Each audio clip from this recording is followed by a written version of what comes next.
aboard for one of Minnesota's most unique destinations.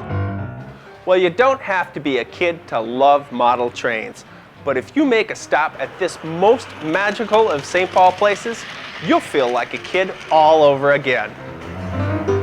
Located in St. Paul's Bandana Square, which is itself a former railroad maintenance facility, the Twin City Model Railroad Museum has been delighting visitors young and old for over 75 years.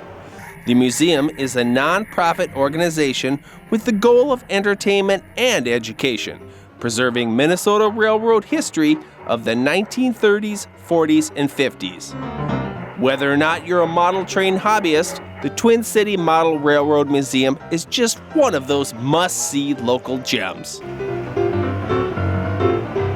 Here to tell us a bit more about it is Paul Gruetzman, a member of the museum's board of directors and one of the engineers here on the railroad.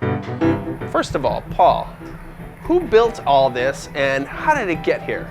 Well, this is primarily all built by volunteer labor, and we started building here in 1984. Started with a large donation of lumber and been at it for 30 years. Where did all the buildings and the trains come from? A lot of the trains are built by individual members. It's part of their hobby is to do the research and reproduce things as accurate as possible. And the same thing would be true for the buildings. We had a team of building people, and they'd get the drawings, take pictures, and sit down and scale them out so that they could all be put into the layout. So behind all of this at the museum is a model railroad club. Talk a little bit about that. Yeah, they started out in 1935, and in 1939 we were invited into the St. Paul Depot, and we built a layout that was there until 1977, 78.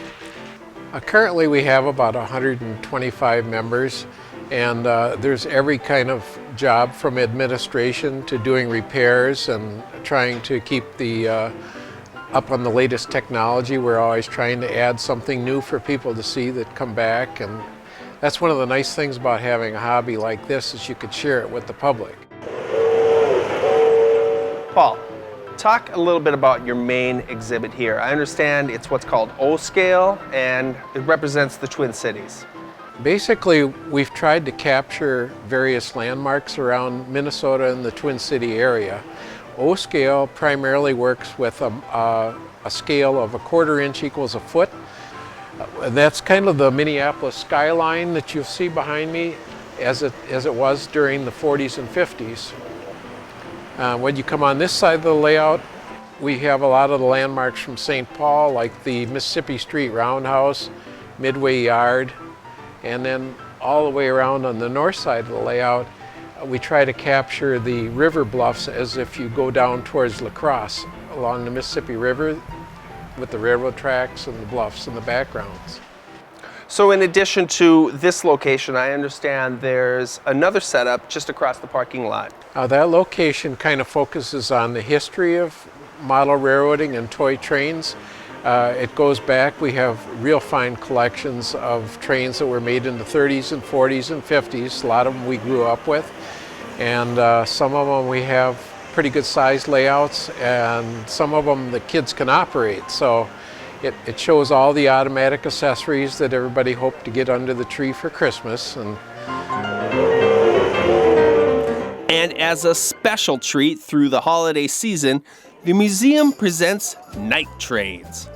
The house lights are dimmed and the trains and scenery come alive in a dazzling array of glowing and twinkling lights. The event takes place on Saturday nights from around Thanksgiving to well into the new year.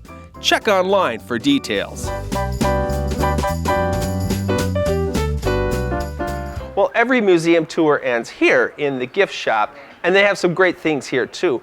But I understand that's not the only way folks can support the Twin City Model Railroad Museum. Tell us about that. There's really 3 ways that we could use help. One, we're always looking for volunteers that can help out. And some people have homeless trains that are in their way and they'd like to get rid of. They could donate them to the museum, and we could put them to good use or find somebody that needs them. And we are a 501c3 organization, so your donations are tax deductible.